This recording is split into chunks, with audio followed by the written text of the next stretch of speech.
Namaste, welcome back to Mindful Serenity Yoga or Waking Up in a Busy World with Nancy.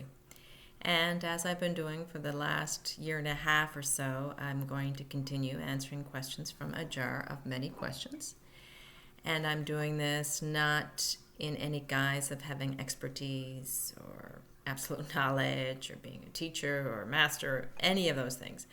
I am simply a learner learning, and I learn best when I teach and when I challenge myself with the learning that I'm trying to assimilate as a part of who I am. So I've been practicing and studying yoga, as I mentioned many times, for over 25 years. And though I've only been a teacher of yoga for less than 10 years and a meditation and mindfulness teacher for less than that, I have really been absorbing the teachings of yoga in all the 8 limbs. So though that does not make me an expert in any way, it is that which I share, as well as other wisdom I've gained through other traditions, the studying of other traditions, the studying of poetry, the studying of philosophy, the studying of psychology, the studying of literature, and of course the studying of science. They all go together to help us understand what the one truth is, to go a little deeper and to understand who we are and why we're here and who we are, more so than what we are to be, more so than what we are to do. So anyway, that is where I'm at. So I answer the questions within a 10-minute time frame. These videos, as you can tell, are far, far from perfect. I am not doing anything to edit them whatsoever. I just put them up there. As they come out is what you get. You'll notice noise in the background because I live in a very noisy and busy household. Dogs, as you can hear right now, people coming in and out. And so I just make that as part of my practice rather than trying to consider all those things as interruption and trying to avoid them. I just allow all to be. So I'm going to ask you, if you find that distracting, to do your best to get past the distractions that you will get from me, from my own imperfection. And no makeup, don't even know if I comb my hair half the time. So it's like, those things are not important to me. So as I progress, I'm going to ask you to try to listen to the message and see if it resonates within you. What I give you is nothing compared to what is inside you. So I want you, it's just a pointer in that direction. So I think most of the learning we get is from the wise person within us all. So that is where I'm at. Not that I'm wise, but that's where I'm trying to seek. So I am going to reach in before I start the timer to get a question. And I'm just going to look at it because sometimes those questions get back in there. I already did that one. So let's see if I can get another one. This one is.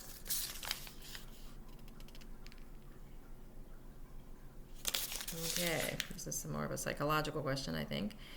But I am going to press the timer. Start. I always take a deep breath so that I can get grounded and centered. So it's not the personal mind, the psyche, the troubled mind, the mind that thinks it knows everything. It's always trying to fix and redeem itself, answering the question, but the wiser part of me. So here is the question, and let's see if this wiser part of me can answer it. What is the difference between repression and suppression, and why does it matter? What is the difference between repression and suppression, and why does it matter? I'm going to do my best to answer that, but I think the first thing I'll do is start with is that it really doesn't matter what the difference is. They're both basically doing the same thing. And what is repression and suppression doing? They are simply stuffing our pleasant experiences inside, away from conscious awareness. And by so doing, they create a mess inside that becomes our personal mind and our psyche and the way in which we live our lives, preferring things and pushing away other things in order to appease this psyche full of this repression and suppression. Say, what, crazy lady? I know. So they do the same thing, so it really doesn't matter but there is a difference in psychological terms, and I always get it mixed up, but I believe that repression is the unconscious pushing down and stuffing away from conscious awareness that which is deemed unpleasant or painful or too difficult for the mind to cope with at that time. Suppression, on the other hand, is a voluntary and conscious pushing down or away that which is uncomfortable and unpleasant to the psyche or to the mind. Make sense? Repression is unconscious. Suppression is conscious. Repression is involuntary in the sense that we're not even aware we're doing it. It's the subconscious or unconscious mind that does it. And then suppression is voluntary. We are doing it consciously. We're pushing it away consciously. We're saying, no, don't want that. Don't put that in my life. I'm going to allow it in. I know it's come in already because it already happened. There's not much I can do about it. I'll try denying it, which is another. They're both about suppression and repression are both defense mechanisms, by the way. And denial is another one, but denial only gets us so far, right? We have to be pretty good at fooling ourselves in order to allow denial to say that reality is not reality when it is right in front of our face. So let's try to put that all into an example then, okay? Let's say we, as a child, get into a serious car accident. And I know this sounds so traumatic, and I don't mean to, but a lot of time it's trauma that induces this defense mechanism of repression and suppression. Not all the time, but trauma to the individual psyche. So let's say as a child you get into a car accident and you lose a parent while you're in that accident. That is sheer, pure trauma, right? At the time you were a child, your mind wasn't fully developed. You could only handle so much of this information. First of all, you lost your parent, which is your caregiver, which is who you're dependent on. And on an intuitive level, you know you're dependent on that person, as well as loving them and wanting them in your life, and plus the trauma of the accident itself. It all happened so fast. One minute you're driving along the road, next minute you've lost a parent and you're in the hospital or whatever. So it's very traumatic. As a child, you're more likely to repress than suppress because you don't have the conscious ability and awareness to push that down.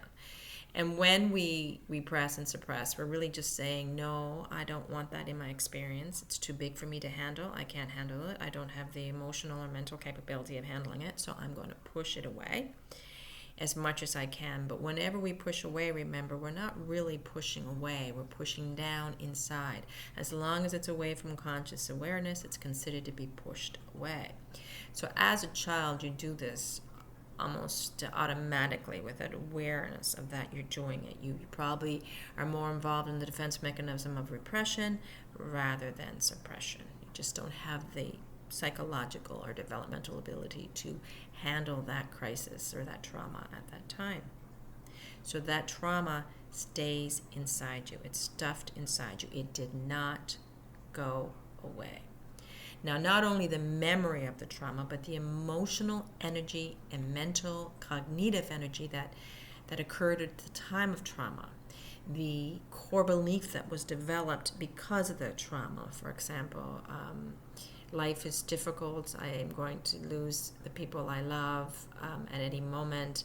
I'm not safe. So that might have been the core belief that was derived because of the trauma, as well as that extreme emotional energy of grief and loss and fear and helplessness that came because of the accident. So they all form this big bundle of impressions, a knot-like thing that the yogis would call samskaras.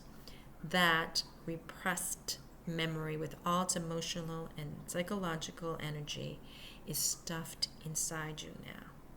Okay? That is repression. It was involuntary. I had no control over it. It happened anyway. I put that memory in here. Then you were driving along one day, 30 years later, and someone pulls out in front of you. The car looks remotely familiar. It's bringing back memories that you long ago repressed. You don't even remember the make and model of the car that hit you when you were 5 years old. But for some reason, now you remember it was a red car. It pulls out in front of you. You slam into it. You have an accident. you have, in those few moments, probably activated that samskara that was inside you.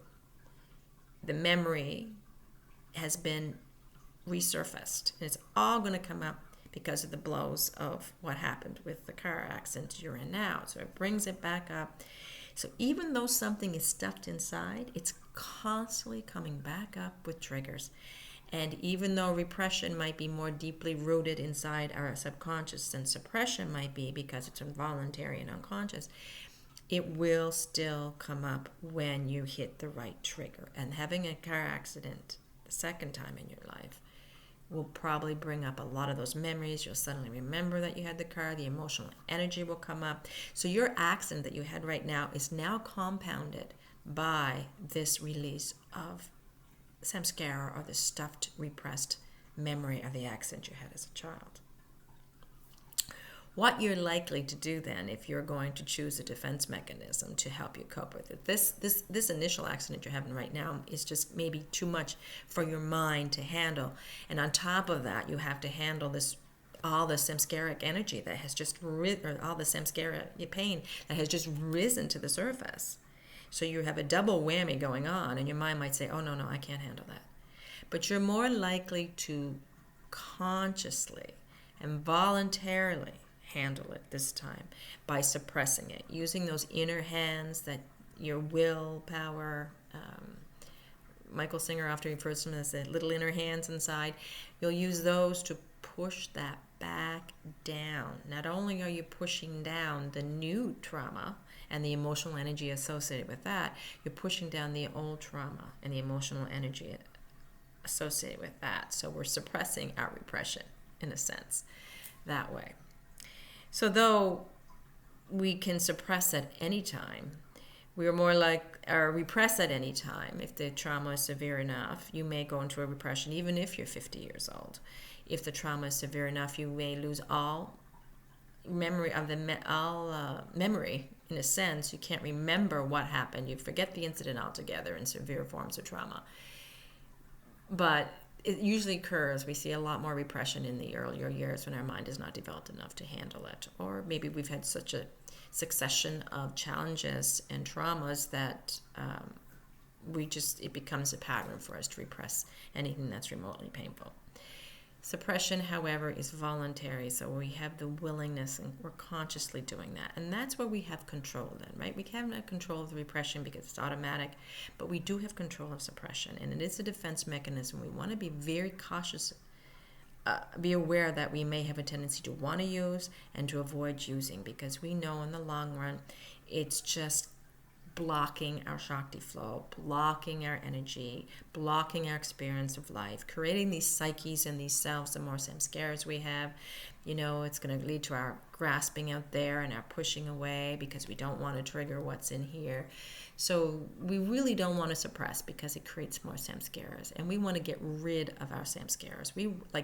The ideal thing would have been happen when that old memory, the repressed memory came up with all its emotional and psychological energy came up.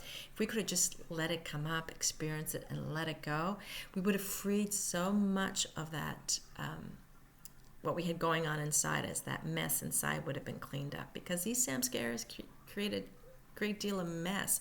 We're constantly struggling to avoid feeling them and having them resurface. We're constantly struggling to push them back down with our suppression. So it causes a great deal of a mess inside us, and our whole life becomes based on not disrupting those samskaras. And we end up suppressing more and more so we don't disrupt our samskaras. But the idea is to stop these hands from pushing it back down. Allow every experience in life that we deem as unpleasant to just come in the way it's meant to and pass through. Reality is going to be reality. What our senses pick up is what our senses pick up. So if you're in an accident, you can't change the fact that you're in an accident, that this red car pulled out in front of you. It happened. And you're not really denying that it happened when you're suppressing. You're only allowing it in so far. You're not allowing it in near the tender spots. And that's where the suppression and the repression comes in. Even though it looks like we're pushing it in, we're pushing it down away from conscious awareness so we don't have to experience it on the conscious level. So we only allow the experience in so much. And at the same time, we think we're pushing away, we're clinging to, so that thing is stuck inside us, ready to be activated again and again and again by the circumstances that life just happens to be unfolding in front of us for a myriad of different reasons, different causes and effects that have nothing to do with us. But we tend to personalize them as having the ability to disrupt our samskaras, and we often blame them for creating the mess inside when that was never the cause. The cause has always been our suppression and repression. Repression, again, we might not have a lot of ability to control. Suppression, however, we do. So why do these defense mechanisms matter? They matter because they help to create the psyche, they help to create the mess that is in the way from us truly experiencing who we really are and experiencing life to the fullest. As long as we're activated by samskaras, constantly we're in our head, busy, struggling, doing whatever we can to avoid those samskaras that are a result of repression and suppression from being activated. And that is exhausting. It prevents us from living life fully, and it prevents this Shakti energy, which is a part of who we are, this bliss and joy, this high energy, from flowing through us. It blocks it, and the more we suppress and repress, the more samskaras we're going to have, and the less likely we're going to get in touch with that Shakti flow. Well, I do believe I must have went well over my time frame, so forgive me. For some reason, my alarm didn't go off, but thank you for joining me, and I do hope that helped a little bit to make a little bit more understanding about suppression and repression. Thank you so much for joining me. Namaste.